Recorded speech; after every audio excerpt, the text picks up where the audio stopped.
怎么样？怎么找都找不到赵敏，我去看看法子在不在。怎么样？法子在不在啊？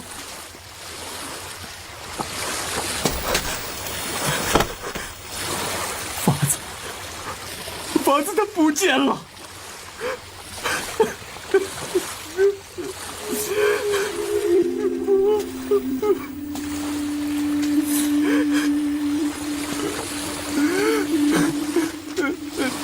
赵敏这个臭丫头，一天到晚就得算计我这屠龙刀，想不到天下人心险恶，一个小丫头心机竟然那么重。都怪我，都怪我，义父，我对不起你呀。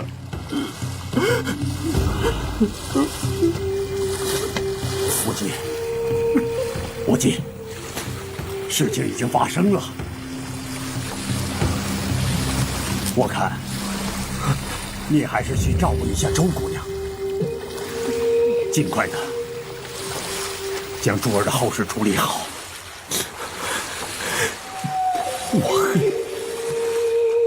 我恨我心太软。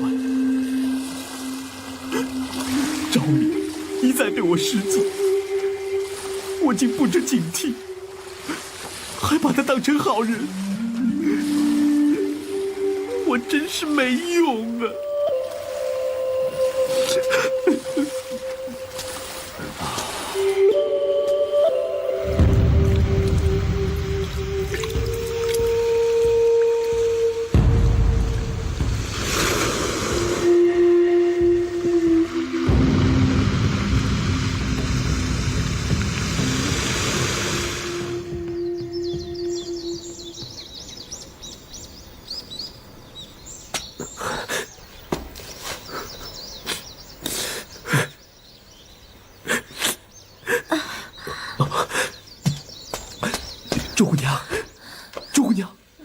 周姑娘，没事吧？我没事，我就是胸口好疼。放心吧，我已经帮你稳住了内伤。发生了什么事？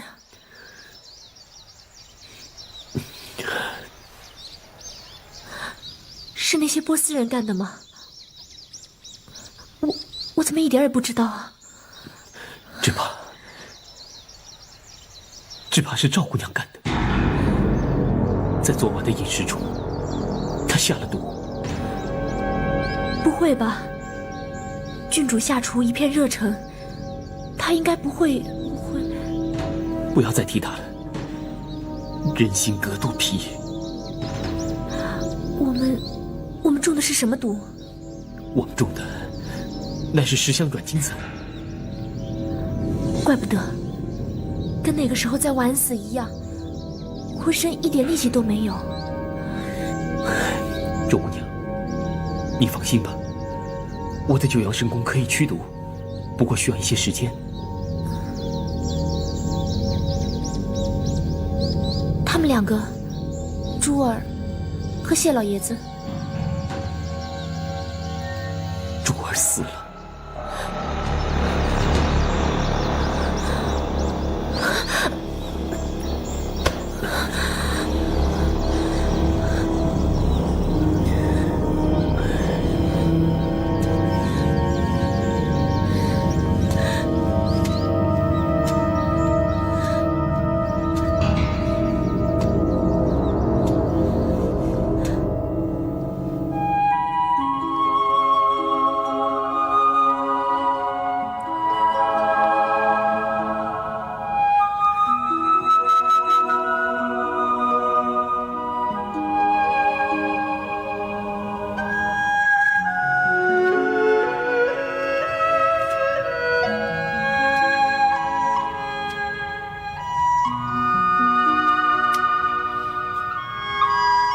若不是赵敏以天剑屠龙刀重伤了珠儿，他的10香软筋散之毒也未必无解。若不是赵明使走了法子，把我们弃在这荒岛之上，只要赶回中原，我一定有办法解救他的性命。赵明，你这般心如蛇蝎，有朝一日落在我手中，我不会放过你的。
我怎么会在这儿？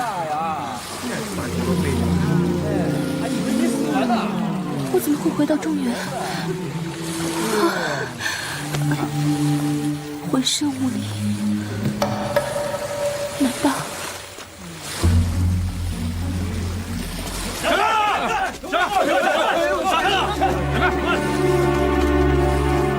明明，真的是你啊，明明！自从你离开大都后，我沿海发布寻人令，方才有渔民说发现一只木筏子飘过来，我就马上赶过来。我祈求上天是你，真的是你啊！我怎么会回到中原的？我怎么一点记忆都没有啊？明明，我们回大都吧。我不要，在事情还没有搞清楚之前，我不回大都。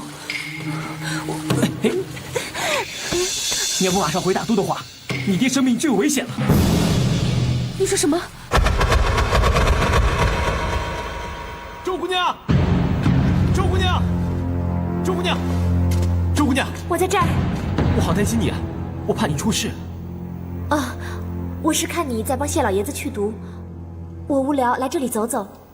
啊，无忌，无忌，义父在这儿呢。啊，找到周丫头没有？谢老爷子，不好意思，让您担心了。啊，不是我，是我那无忌孩儿。义父4个丫头呢？走的走，逃的逃，死的死，就剩下周丫头一个人。你不关心她，关心哪一个呢？我说无忌，我的10香软筋散之毒已经去了8、9了，现在你也该帮周丫头去她身上的毒了。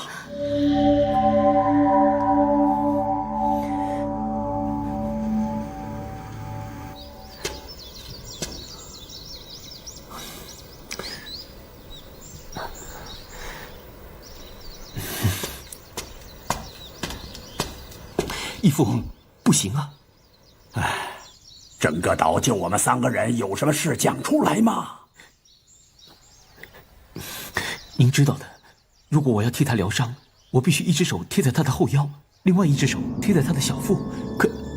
可男女授受不亲，我怎么能够如此肌肤相亲呢？可是，如果我不这样做的话，我的九阳真气又没办法输入他的体内，孩儿现在很难决断。你不要多说了。义父，我问你，你打算在灵蛇岛待多久啊？这很难说，除非有船经过，否则很难再回归中土了。这段时间你见过船的影子吗？那不就是了，说不定明天就有船，也说不定再过100年没船经过。那您的意思是？我再问你，这10响软金散的毒素留在体中，除了4肢乏力以外，可有其他害处？时间不长，倒没有大碍。不过这种剧毒侵击蚀骨，日子久了，5脏6腑都会受到损伤啊。你既然很清楚，为什么不尽早给周丫头去毒？你跟我说过，你们从小就认识。当年你身中玄冥寒毒之时，她曾有惠于你。像她这样温柔有德的姑娘，你哪里去找？我没嫌过周姑娘啊。那你是嫌她不够美了？不，周姑娘很美啊。好，既然你这么说了，我做主。做主？不错，我替你做主，娶周丫头为妻。就这样了。丫头，听到我跟无忌讲什么了吗？谢老爷子，现在最重要的是想个法子回归中土才是。你怎么说起这些不三不四的话来？男女好合是终身大事吗？怎么不三不四了？你问问无忌。问我什么？当年你父母是不是也在荒岛上自行拜天地成为夫妻的？那时候我都还没出世，我怎么知道？当时他们也是不理会世俗眼光，自由成婚，所以世上才有你这么个小子吗？废话不必多说，我问你，有义父为你们主婚，你答不答应？难道你不喜欢周丫头，不愿替她驱除身上的毒吗？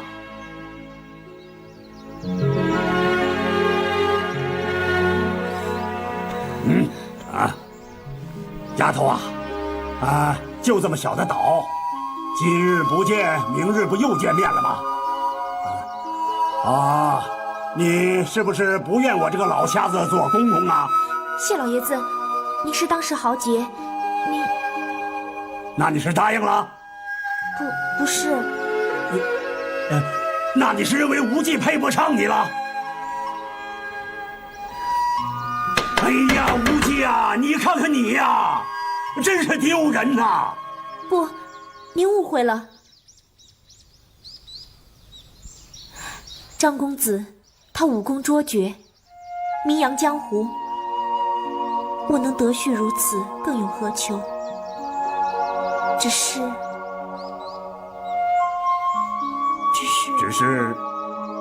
什么？说呀！我明白，他心中喜欢的是赵姑娘。是吗？无忌，无忌啊！赵丫头偷走了我的屠龙宝刀，杀害殷丫头，对我们下毒，这贱人害得我们如此凄惨，你怎么还能执迷不悟？赵姑娘是我大仇，我不会轻易放过她。周丫头，无忌都已经开口了，你应该没什么疑虑了吧？既然张公子说赵敏是他的大仇，他为何还要口口声声尊称她为赵姑娘？由此可见，他心里还有赵敏。他这么说过吗？我倒没注意听。我不放心，除非谢老爷子要他立个誓，否则我宁可毒发身死，也不要他助我驱毒。俺听到没有？快立誓！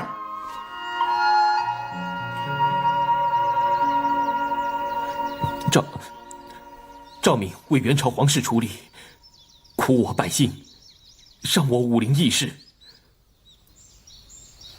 复又盗取我义父的屠龙宝刀，害我表妹殷离。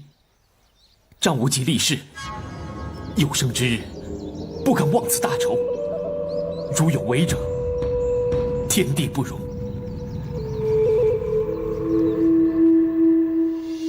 只怕你跟他见了面，又手下留情了。我说呢，见日不如撞日。咱们江湖豪杰，还管他什么婆婆妈妈的繁文缛节？你小两口子不如今天就拜堂成亲吧。周丫头身上的毒液，也可以早一日驱除。义父，周姑娘，你们听我一言。珠儿待我情深意重，她自幼便心中以我为夫，我也曾经许诺她为妻。我和她虽无婚姻之实，可却有夫妇之名啊。而今她尸骨未寒，我何忍此时此刻另结新欢呢？这话说的也合情合理。五戒啊，那你的意思如何？依孩儿之见，今日先和周姑娘订立婚姻之约，以助她疗伤驱毒为重。倘若有幸，咱们得以回到中土，待孩儿手刃诏命，夺回屠龙宝刀，回归义父手中之后，再和周姑娘好好的成婚，可说两全其美啊！你说的不对呀。要是10年8年，咱们也回不了中土呢。3年之后，不论是否回归中土，就请义父主持孩儿的婚事吧。周丫头，你认为怎么样？我是个孤苦伶仃的女儿家，自己能有什么主意？一切全凭谢老爷子做主。很好，很好，咱们3个人就一言为定了。现在你们小两口就是未婚夫妇，不必再有什么顾虑了。无忌啊，你就给我的儿媳妇驱毒啊，开始吧。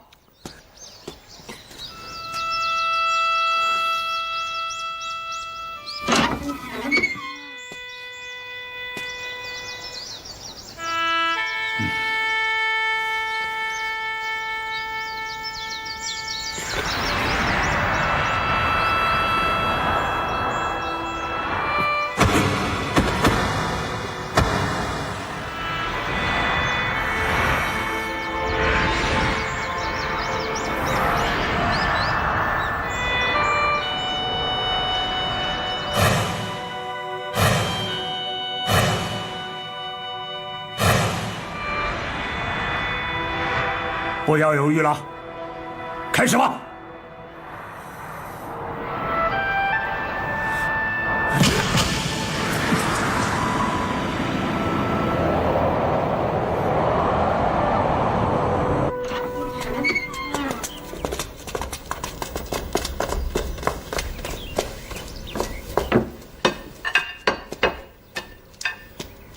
咪咪，在荒岛上你没有好好吃过。临安县刘总兵特意为你准备了你爱吃的菜肴。刘总兵在。我要你替我办件事。郡主，请吩咐。灵蛇岛可是你的辖境？是的，郡主。我要你派条船到灵蛇岛接我几个朋友。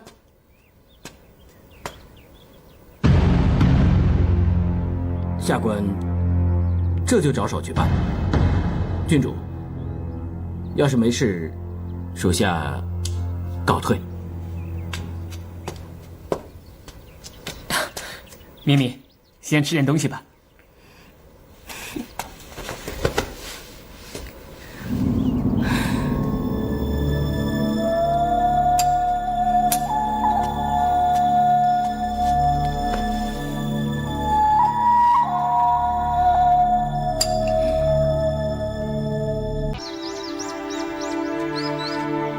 珠儿，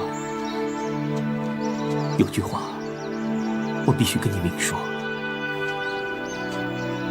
不是我负你，而是情势所逼。在我义父的做主下，我和执着定了口头之亲。你在地下有知，务请见谅。无忌哥，我也来凭吊。你也来凭吊珠儿。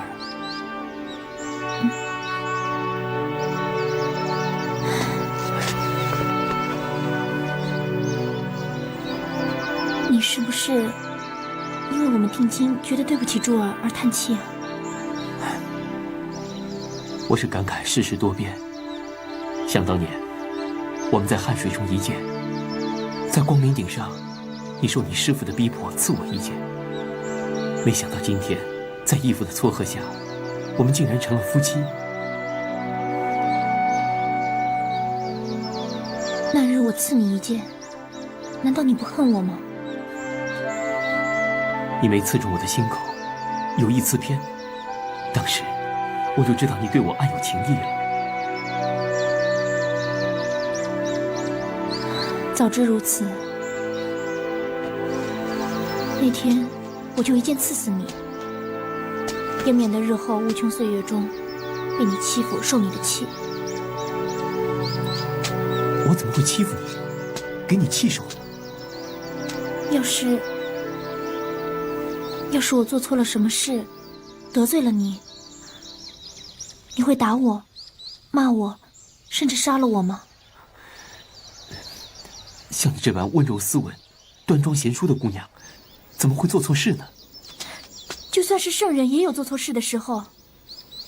况且，我从小就没有爹娘教导，难保不会一时糊涂，误入歧途。如果你真做错了什么，我也会好好的劝你。我是怕万一我真的做错了什么事，你还会对我不变心，不会杀我吗？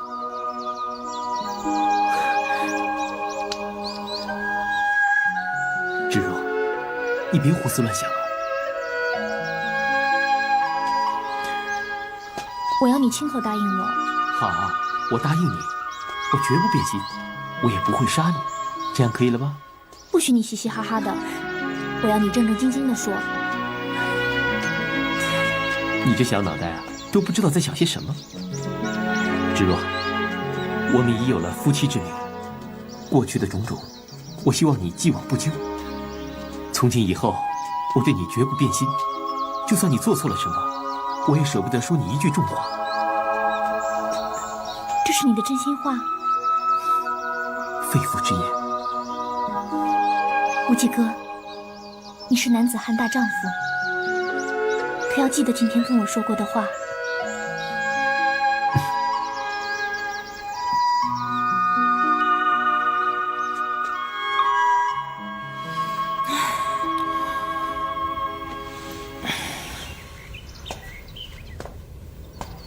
明明，我没胃口。来人，稍等。是。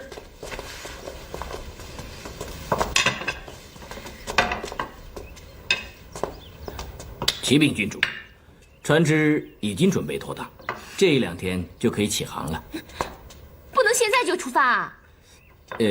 因为潮汐和海风的关系。哎呀，好了，一两天就一两天吧。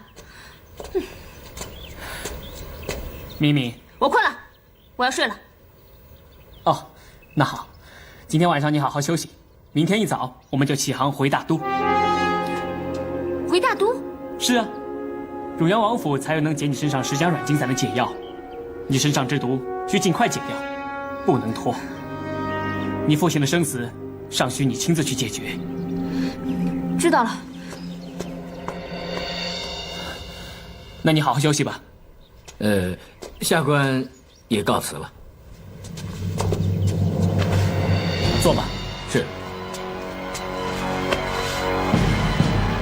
听着，话不二传，到了灵蛇岛，只要是能动的，一个都不准活。那郡主那儿，你只管听小王的，郡主那边我来扛。下官遵命。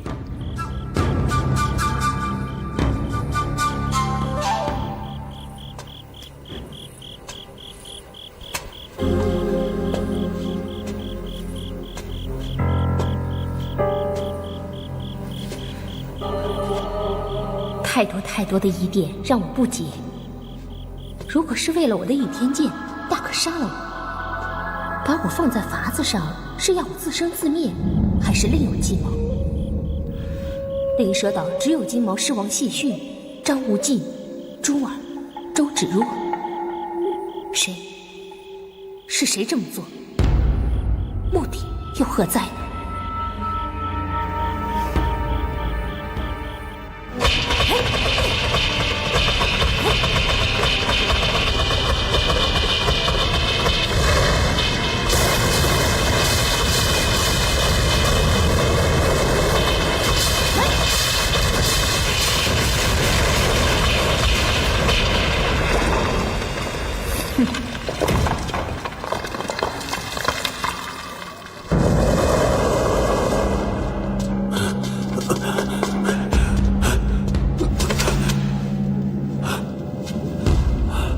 谁在洞里？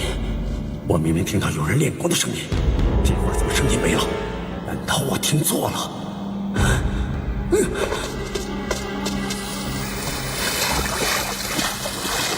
想什么呢？赵敏，啊，你还是忘不了他呀？我心里有股疑团，一直解不开。那你就说说吧。我认为，依赵敏的个性，他如果真的要夺取屠龙刀，真的要图谋不轨，他大可把我们大家给杀了。为什么只对朱儿一个人下手？也对，是没理由留下活口，给自己落把柄添麻烦。那如果不是赵敏，那又会是谁呢？你我是绝对不可能的。殷丫头死了，至于那个周丫头嘛，芷若柔弱心慈，她绝不是那种手狠心辣的人。先下毒，再夺刀，简直是早有预谋啊！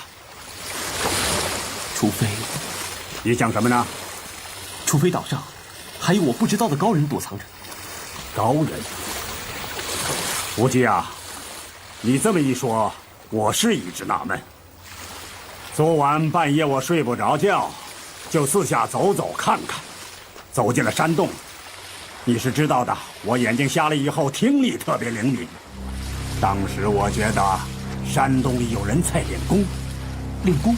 是啊，可是我一进洞，忽然间一点动静都没有了。我在想，此人若不是武功极高会归西大法，那就是我确实听错了。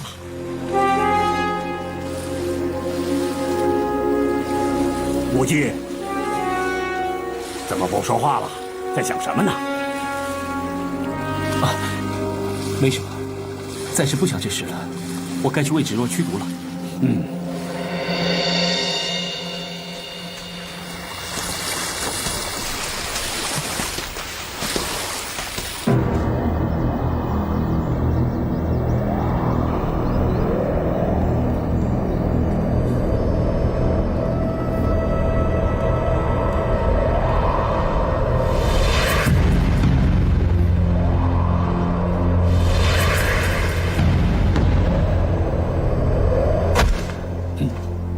怎么了，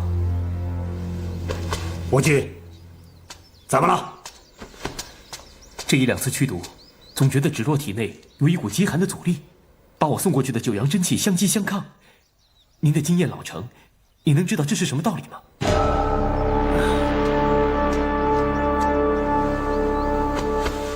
这个我也说不清楚，也许是峨眉派历代师傅都是女子，因此所习内力偏阴柔一路。芷若，芷若，你刚才和谢老爷子谈的，我都听到了。哎，芷若，你刚才叫我什么？谢义父，这才对嘛！你是我的儿媳妇了，还谢老爷子长，谢老爷子短的，太见外了。我说芷若，你师父灭绝师太去世之前，是不是把毕生的内功都传输给你了？嗯，是的。无忌，那就对了。尊师灭绝师太真是一代人杰，他传给你的内功高深至极。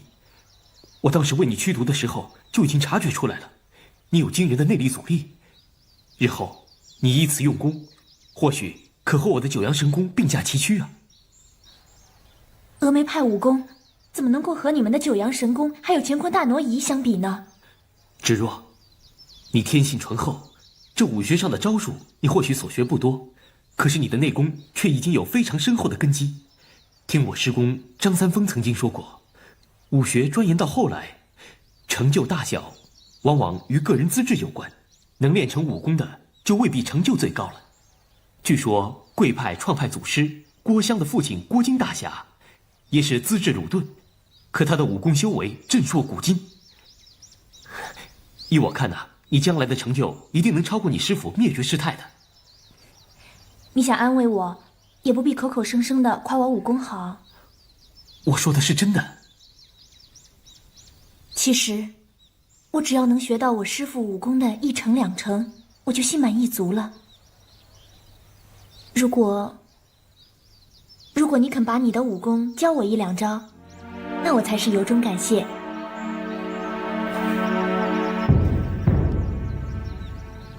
当然，在你认为我还没有这个资格的时候，当我没说好了。你误会了，你现在所学的武功和我截然不同，我是怕会适得其反。怎么说？我这九阳神功完全是阳刚的内功，可你所学的峨眉派内功却是极柔的路子。如果你再学习我的武功，这阴阳汇于一体，除非是像我太师傅这样的武学奇才，或许能够让他刚柔并济，水火相融，否则只要差了一步，就会走火入魔的。或许日后你的内功大成的时候，我的乾坤大挪移你倒是可以学一点。其实我是跟你说笑的，反正日后我们可以在一起，你的武功和我的武功又有什么分别呢？这个丫头说话真是越来越甜了。义父，你取笑我？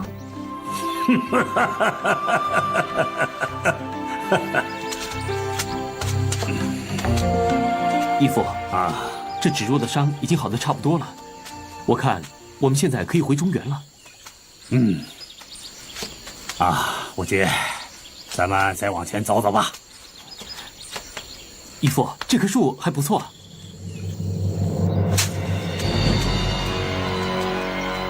大家听着，只要是活的，一个都不能放过。是。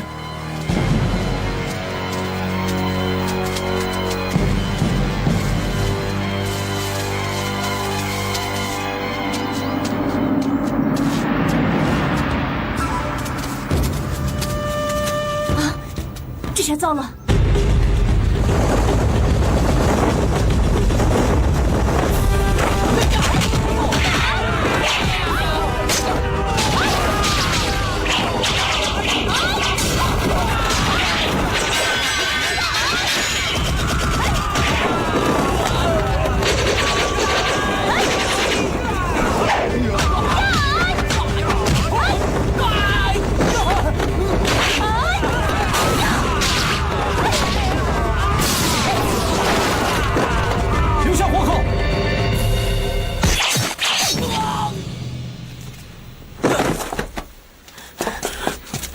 伯爵，这些人什么来路？好像是援兵水师，想从他们口中问出是谁派来的吧？不想也知道是谁能有权领这些援兵来灵蛇岛的？肯定是赵敏。赵敏，他们来意不善，我下手重了些。无忌哥，我一时没想那么多。哎，咱们去看看有没有船，如果有船的话，我们就可以坐船走了。义父，你看，这里有艘船。有了船，咱们就可以离开灵蛇岛了。临走前，我想去看看表妹。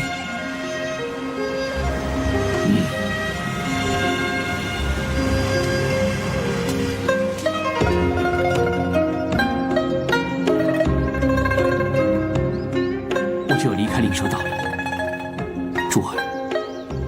你一生困苦，恐怕连1天福都没享过。我答应你，有朝一日定会回来夷陵，将你风风光光的下葬故里。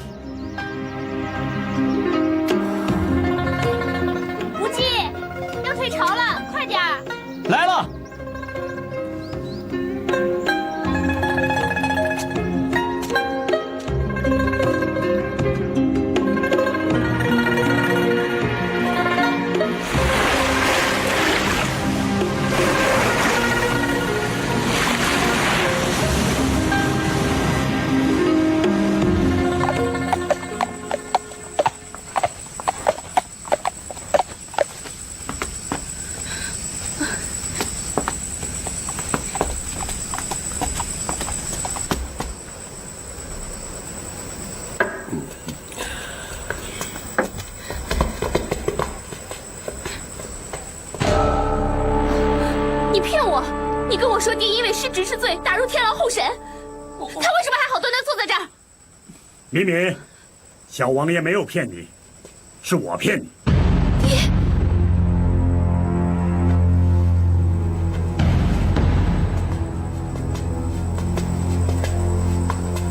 因为我承诺了齐王爷你的亲事，在皇上面前，齐王爷力保我无罪。您拿我做条件？不谈条件，特莫尔家族就此毁了。我不受威胁，我不嫁。站住！你是我的女儿，由不得你做主了。后天你正式成亲。不，两位师父，郡主，抱歉了。爹，您不能逼我成亲的。爹，你别逼我。亲家，我看我们可以准备他们成亲的事宜了啊。嗯。好，快！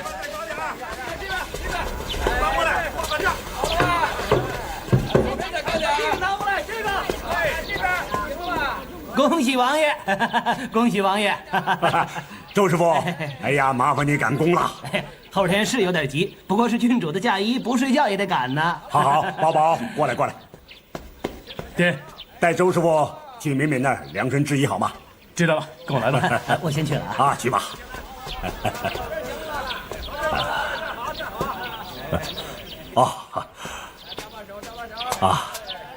见过齐王爷。岳父大人，我来是想跟你商量点事啊。齐王爷，请吩咐。哎，为了我儿子的婚事，这个我对您的手段稍嫌过了些啊。长安，以后咱们就是一家人了啊，你可别往心里去啊。啊，这个臣不敢。嗨，我也是没有办法啊，主要是这张婚事，我儿子他特希望。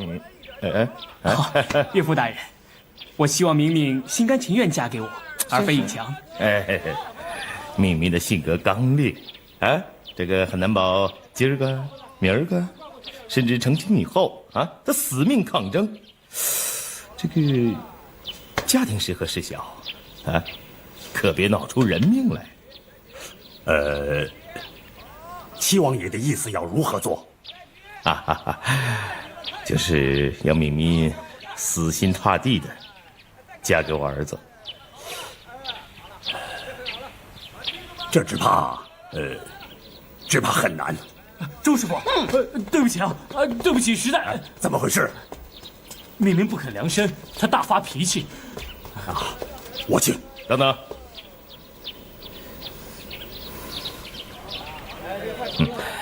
要是明明心甘情愿地披上嫁衣，得动动脑筋。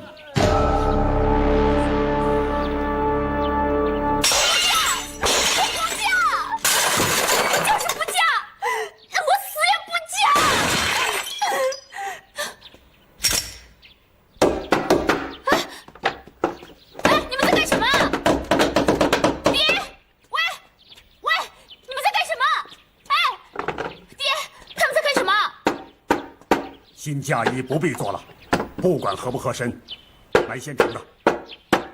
我是在问您，这是在干什么？你的鬼点子特别多，所以封住你的门窗，你不准出房门一步，一直到办完婚事。爹，放我出去！你们放我出去啊！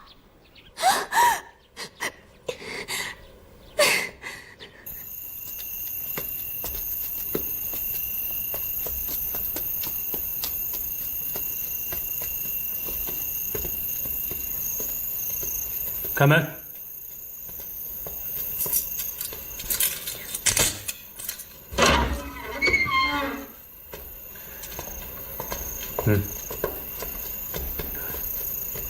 郡主，请用膳。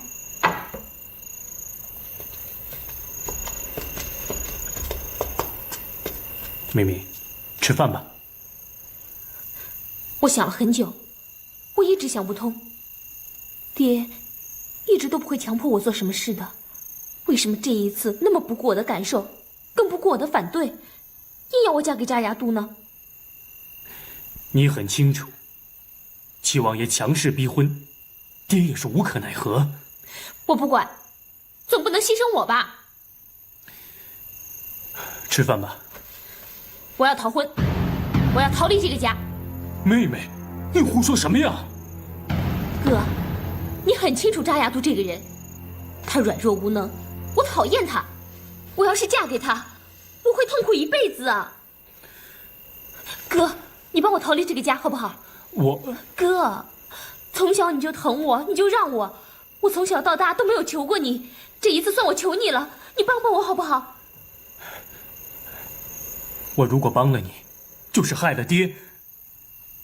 可是我不帮你，那等于是我误了你一生啊！你这分明是为难我嘛！现在只有你能帮我了吗？哥，你总不愿意眼睁睁的看着你妹妹就这么毁掉了下半生的幸福吧？是不是啊，哥？哥，你能不能跟玄冥二位师傅要10箱软筋散的解药啊？为什么？我中了10箱软筋散的毒。难怪，我想以你的武功，怎么会求我帮忙呢？原来哥，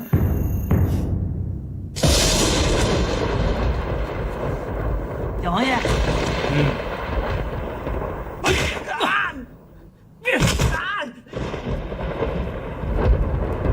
妹妹，妹妹，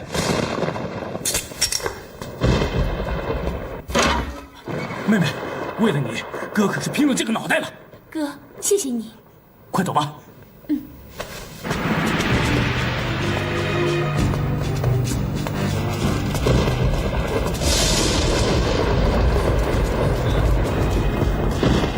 哥，有没有帮我拿到解药啊？没有啊。哥，哎呀，我要帮你离家，总不能去打草惊蛇，节外生枝吧？你打算去哪？你们是什么人？亲王府的带刀侍卫。七王爷有令，如果郡主逃婚的话，绑也要把郡主绑回去。我不回去。妹妹，我今天私放了你，七王爷绝不会放过我。横竖都是一个死，今天倒成全了你。哥，喂，谁也不准动！你内力尽失，不是他们对手，赶快走！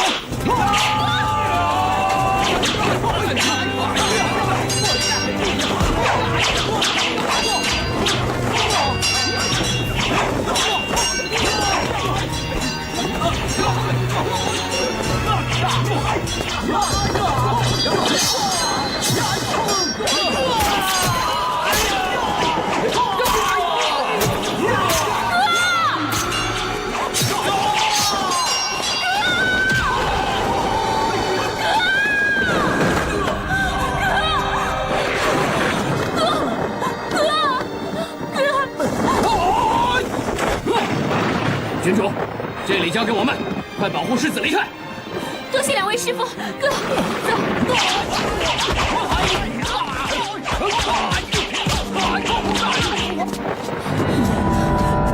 小心啊！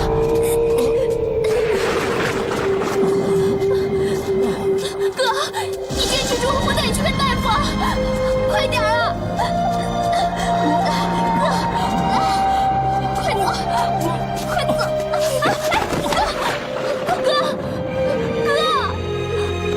快起来呀，哥！哥，你怎么样了，哥？不要管我，妹妹，我活不了了，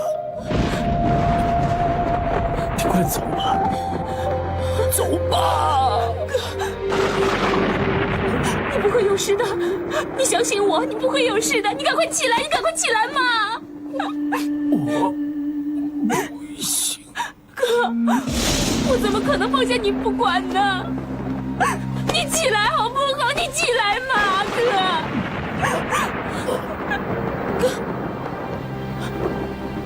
哥！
自尽了！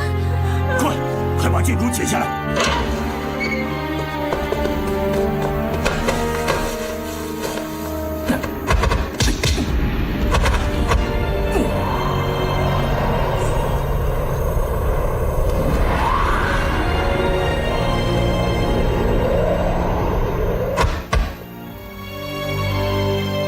王爷，郡主没事了。你们2人退下。是。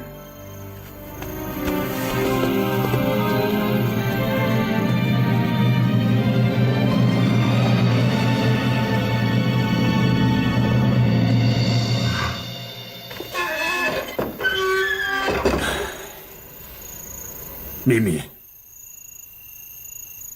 你这是何苦呢？为什么？为什么要寻断剑？为什么？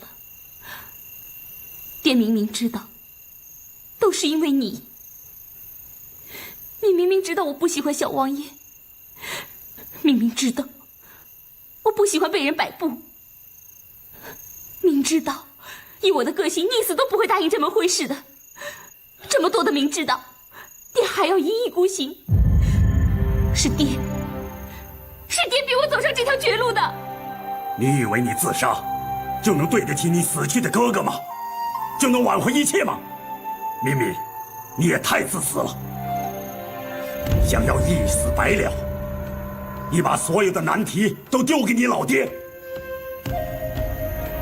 我不否认你哥的死，我不是没有责任，可是你自己也要认真想想，你要是不逃婚，你哥哥能冤死吗？敏敏，你一直是个敢于负责任的人，逃避是没有用的，该怎么做就要去面对它。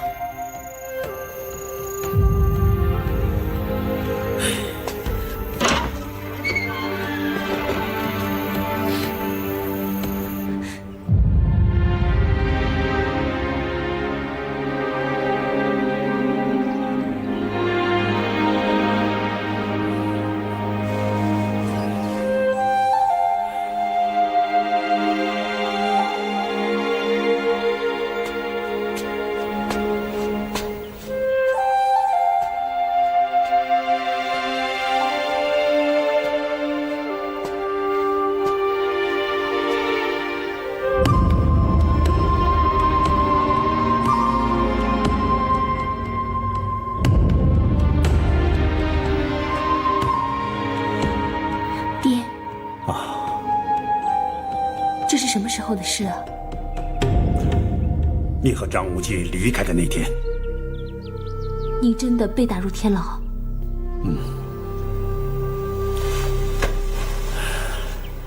我被拘禁了5天。从没做过阶下囚的我，这5天的牢狱生涯，如同5年那么长。其实我个人事小，倒是因为我的失职，皇上下诏要灭我们3族啊！爹，是女儿不好，女儿对不起爹。敏敏，我们过去谈过很多次，不管七王爷企图如何，事实摆在面前，我失职是因你之故。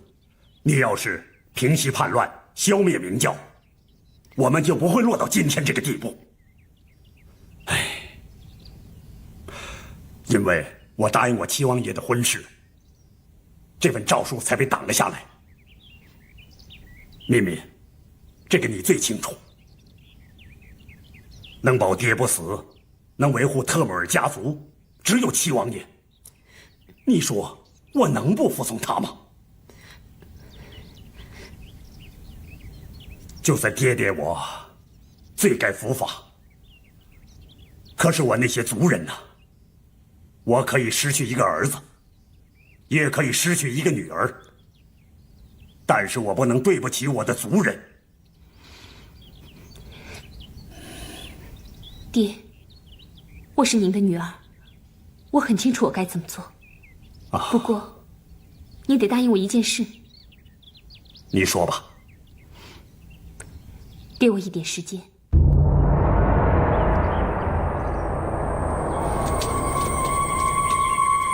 明明啊，今后就委屈你了。我办完事马上回府。啊，给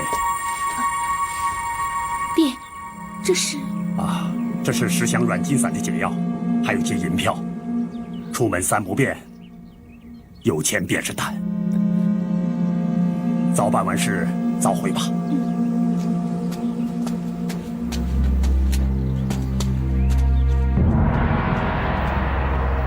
演了一场戏，总算让绵绵死心塌地了。全面二郎在。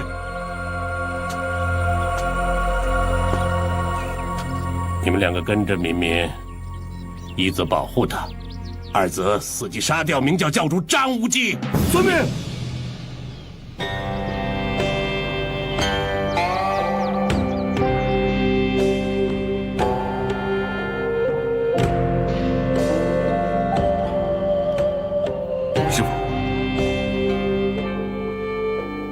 师傅，找弟子有事情吗？你从万安寺回来多长时间了？半个多月了。半个多月以来，为师看出你一直为青书的事情心神不宁啊。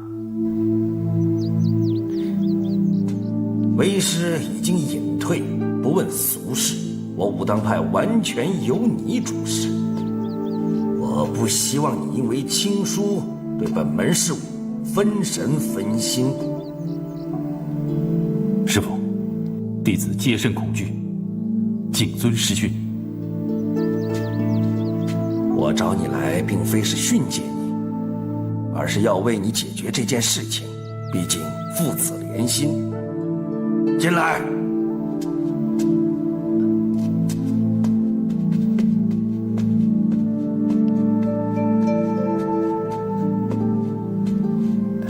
师傅，你呀，对什么事情都好奇。我找你大师兄来谈事情，你总是要一探究竟。你给我下山啊！弟子知错。我叫你下山把青书找回来。师傅，你可吓了弟子一大跳。但是弟子带青书回来，何为难之处？青书这孩子个性一向怪怪的，就连他爹大师兄的话他都不听，我怕他未必会跟我回来。青书涉世不深，江湖经验又不足，加上年少气盛，我担心他只身在外，误入歧途。生谷，不管你用什么方式，一定要把他给我带回山来。弟子谨遵师命。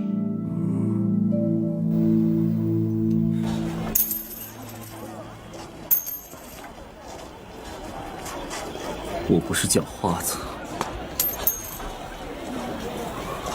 我不是叫花子。喂，站住！我又不是叫花子，我才不要你的施舍！哼！你们干什么？臭小子，你拜的哪个山头啊？山头？什么山头？外人，给我打！哎！你们干什么打人？我也没招惹你们。你这小子在我们丐帮的地头上占地盘，就该打！哎，打！你们真当我是叫花子？我是武当宋青书，管你是谁，打！过手！陈长，陈长，见过陈长老，见过陈长老，陈长老，陈长老，见过干什么？仗着人多欺负人家外地人。这位是鄙帮弟子无礼，陈友谅在此代他们赔个不是。不敢。其实宋兄的大名在下早有耳闻，只是恕我直言，以宋兄武当一派少年英才，为什么会如此落魄？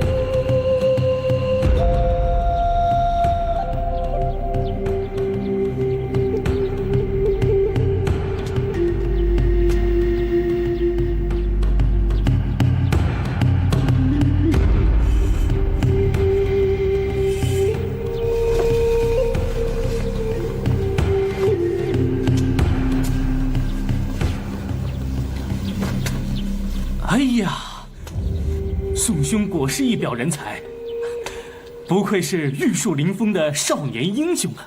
只是让陈大哥破费了。哪儿的话呀，四海之内皆兄弟嘛。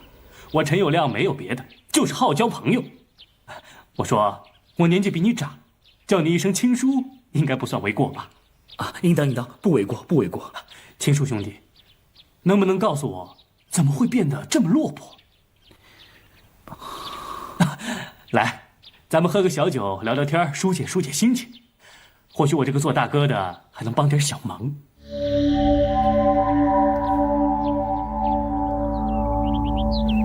哦，你口中的周芷若姑娘一定是个大美人了。在我眼中，就是天庭仙女也不如芷若。为了找她，想必这半个月来你受了不少苦啊。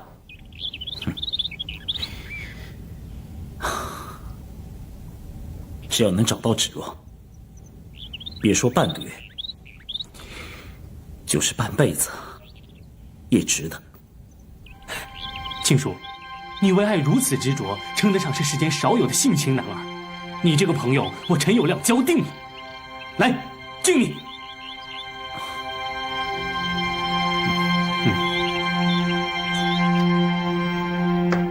峨眉派，有没有问过峨眉派的人？芷若和他的丁师姐决裂，不可能回峨眉派的。那也很难说啊。不管怎么样，这个忙我帮定了。哎，陈大哥，我丐帮弟子遍天下，我要他们帮你打听周芷若的下落，这也好过你一个人没头没脑的瞎蒙。陈大哥真是性情中人，小弟有幸结识。这都是缘分嘛，你我相识相交就是缘分。庆叔，你等我。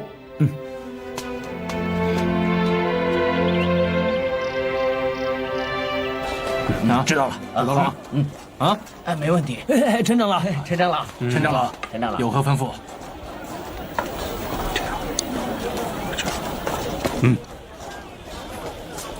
长老，你看。大师姐，魏师妹，你怎么来了？有什么事吗？金玄师姐是峨眉派的，回去去办你们的事吧。什么？是，走。哼，景玄还好意思要我回去？师傅圆寂那么久了，我再三提议，峨眉不能一日没有掌门。而我爹敏君论武功最高，论资历最深，怎么说都应该由我来担任第4代掌门人。哼，只有那个景玄再三坚持，要凭铁指环才能接任掌门人。好，我去灵蛇岛找周芷若，得不到铁指环，我不回峨眉。哼！哎，大师姐，大师姐，哎呀，你不必再说了，要么你跟我一起去，要么你自己回峨眉。我跟你去。哼，这才对。等我当了掌门人，你们在峨眉的地位也会跟着提升。大师姐，先住一晚上，明天再找船去灵蛇岛吧。哟，客官要住店吗？3间房。好嘞，先登个记。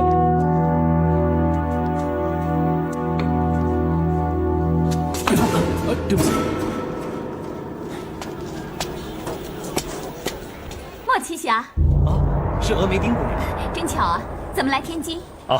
我沿着大都一路找我那师侄宋青书。你们有没有见过他？没有。小二，我要住店。好嘞，先登记。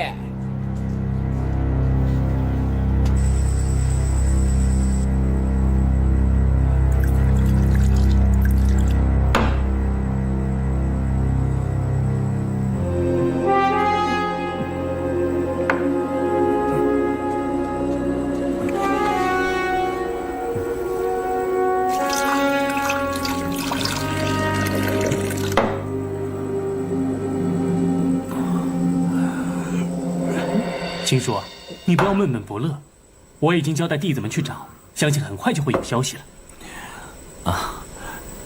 陈大哥，如此够义气，小弟定当回报。嗨，事情都还没成，说什么回报？不，一定要报。长老，查到了？查到了。青叔，告诉你一个好消息，芷若找到了。芷若找到了。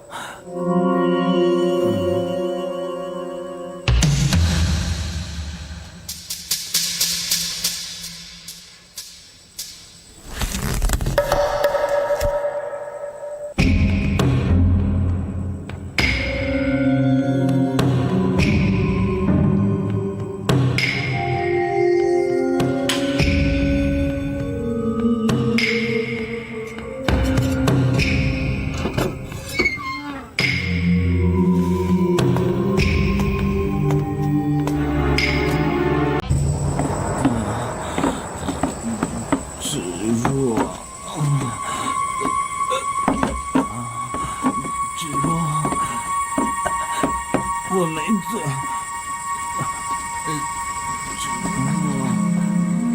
你在哪儿啊？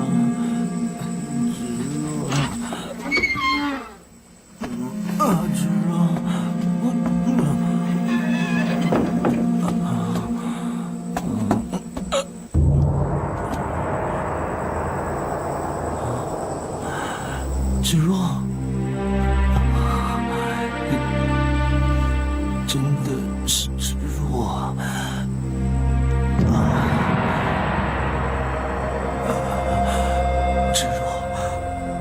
芷若，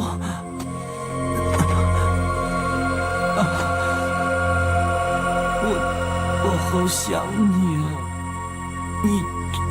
芷若，你知不知道，我为了找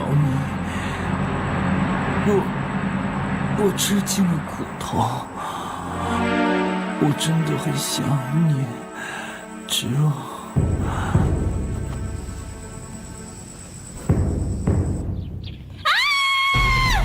你是谁啊？你走开！来人呐！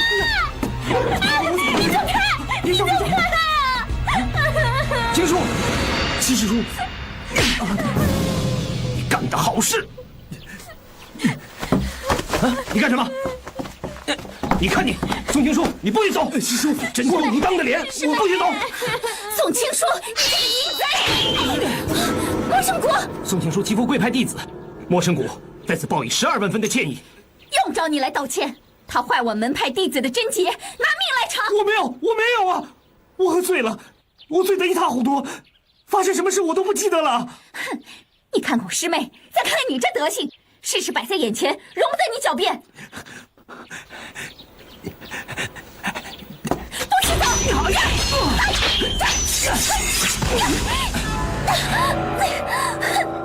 丁姑娘，宋青书败坏门风，我莫生谷一定会给你一个交代。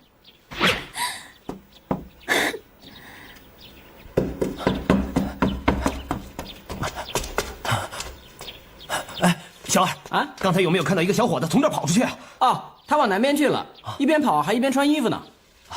我是武当莫生谷。客官，您这是？我要你带话回武当山。行，大爷请说话。门户有变，急需清理，记住了吗？记住了。青书，七师叔，我没有。眼见为实，你不需要跟我解释。走，跟我回武当。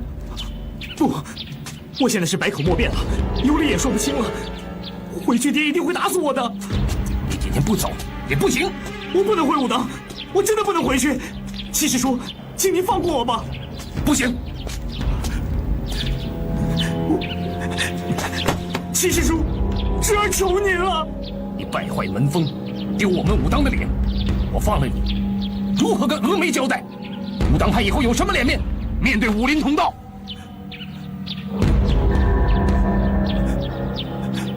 我不要回去，我不要回去！哭哭啼啼像什么样子？站起来，像个男子汉！七师叔，不要再求我了，走！你干什么你？我说不回去就是不回去，这还由不得你！你还敢还手？七师叔，你不要逼我，我就不信带不走你！你不要逼我！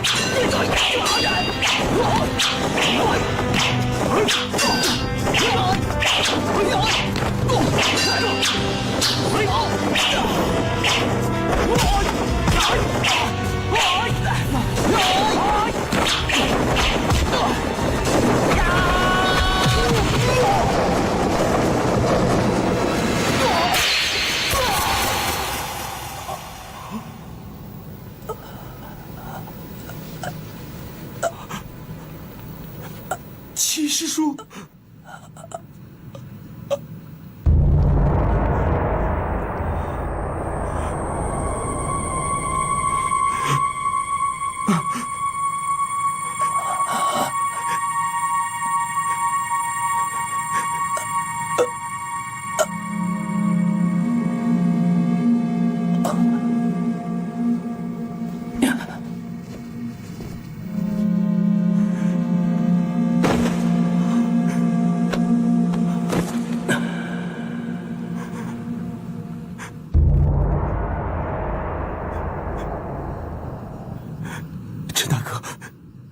为什么要杀我七师叔？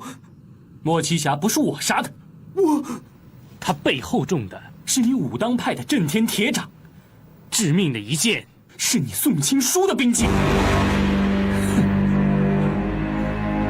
所以我说，莫奇侠不是我杀的，是你宋青书。你染指峨眉弟子，有丁敏君为证；莫生谷为清理门户追杀你，有客栈店家目睹。你怕门规责罚，以下犯上杀师叔，是我亲眼所见。我说青书兄弟，你一身罪孽，恐怕跳进黄河都洗不清了。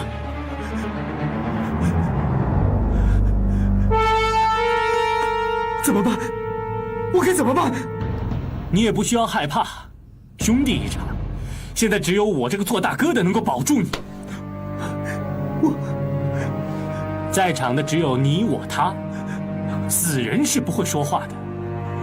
你可以否认一切，至于我嘛，只要你答应，从今往后听命于我，我陈友谅当天立誓，绝不泄露此事。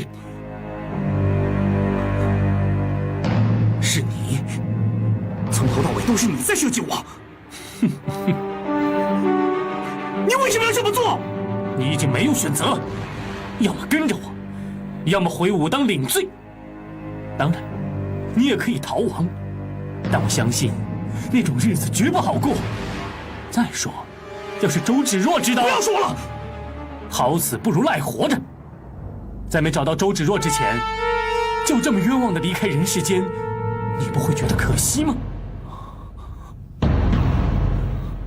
待会儿人一多，这事情就搞不定了。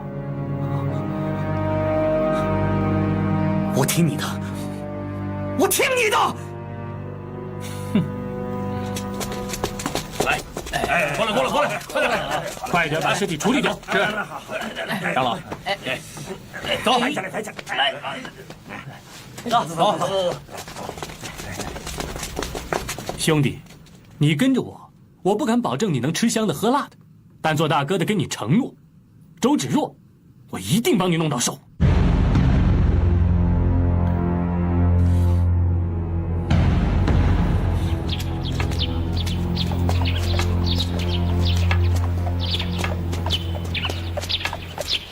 义父，到了。我名叫凤阳分坛，进去吧。啊。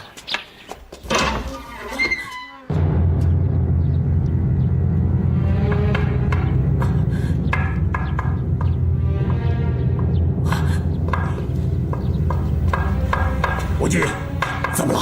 凤阳分坛出事了！长老，住手！常大哥。大胆，竟敢对教主动刀！参见张教主。常大哥，不知者不罪啊！发生了什么事？如果我没看错的话，这位应该是我明教四大法王之一的金毛狮王谢法王吧？眼力非常好，叫什么？常遇春参见法王。参见法王。丐帮自万安寺后，六大门派元气大伤，丐帮趁机窜起，专与我明教作对。又是丐帮，一提起丐帮我就生气，尤其是那个叫陈友谅的，最可恶，竟然打我屠龙刀的主意。这丐帮号称是第一大帮，昔日帮主洪七公为人行侠仗义，这不管白道黑道，对他都是非常敬佩。后来就传到现任帮主金营长狮火龙的手中，不过其人倒是极为神秘。啊，对了，义父，你行走江湖的时候可听过其人？石虎龙很少在江湖上露面，武林中人也没见过他的真正面目。其实，我也不知他是何等人物。这丐帮行事，已经违背了创帮宗旨。难道丐帮所托非人，变质了？哼！有教主和狮王在，这下我们明教可以好好出口恶气了。不可！你难道忘了？我再三指示弟兄，别跟武林同道结怨。难道任由丐帮骑到我们头上？哎，等我弄清事情的始末再做决定吧。对了，怎么没见到朱坛主啊？丐帮袭击分坛的时候绑走了坛主。2件事：第一，我暂住分坛；第二，立刻查到丐帮总舵所在。是。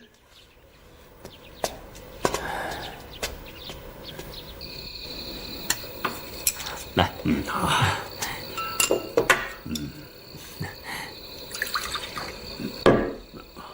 好香啊！这个鸡肉可真香啊！看到法王开心啊，属下就开心了。常大哥，你别客气啊。好的，来，我敬教主。好啊，还有法王一杯，来。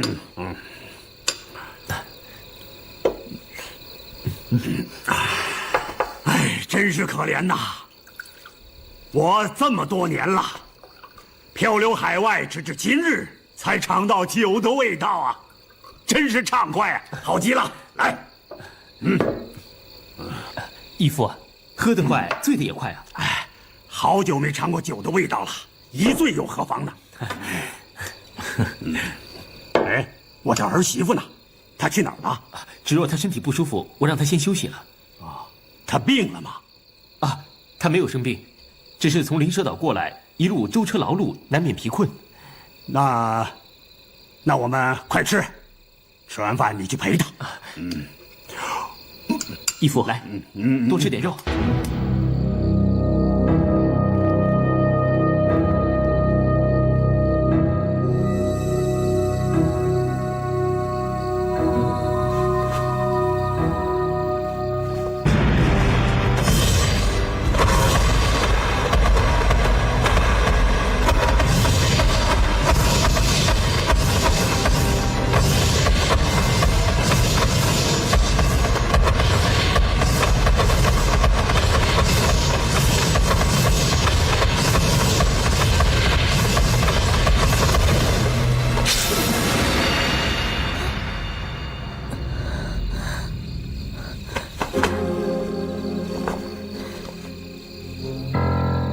没错，我完全按照口诀练，怎么会觉得丹田之处有股气散不开呢？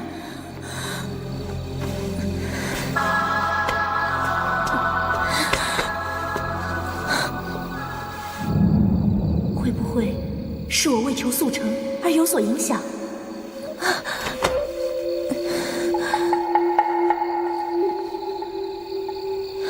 不管它了，我若不尽快练成九阴白骨爪和摧心掌，我这个掌门恐难令同门师姐妹心服。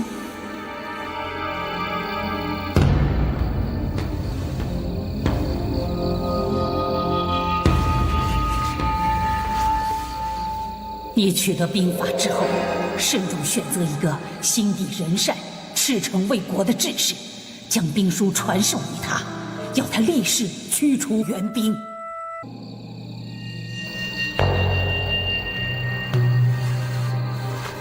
张无忌是最佳人选，可是这兵法我不能给他。莫说师父遗言不准我与他有任何瓜葛，就是这五木遗书出处，我也难以交代。怎么没想到他？宋青书对我痴迷，我可以完完全全的掌控他。就是宋青书。芷若，我好想你，芷若。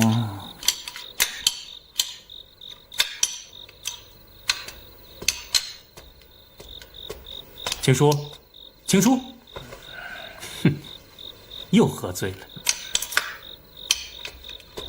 长老，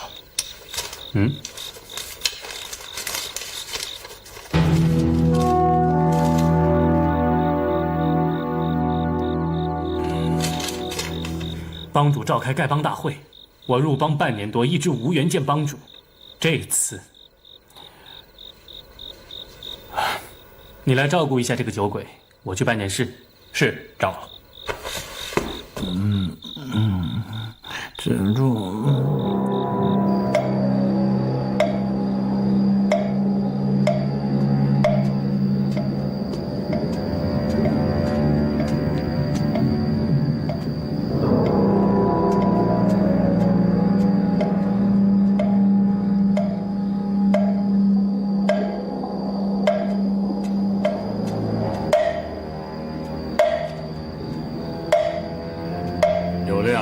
师傅，你做得很好。师傅指的是宋青书，师傅都知道了。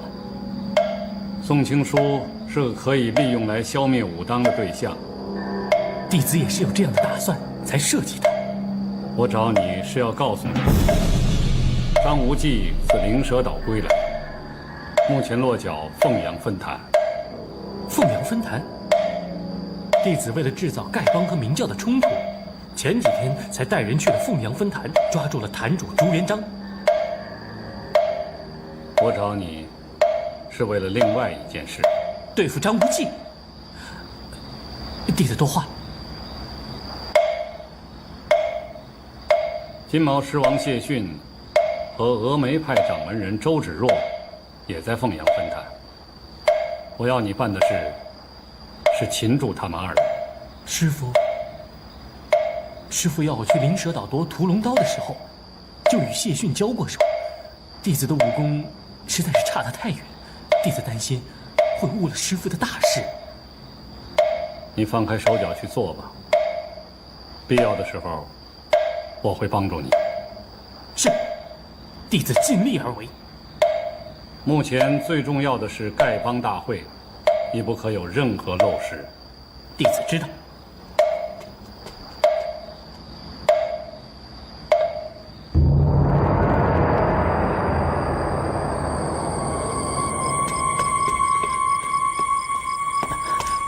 启禀教主，有丐帮的消息了，午夜时分东郊苏园召开丐帮大会。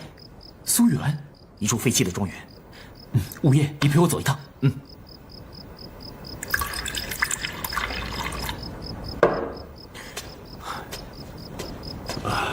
来，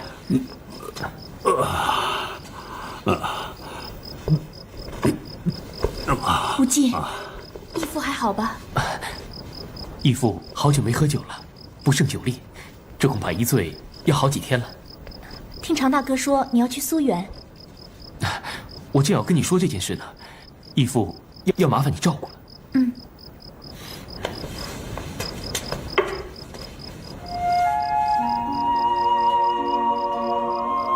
我知道你关心朱元璋，去了丐帮，你可要小心呐。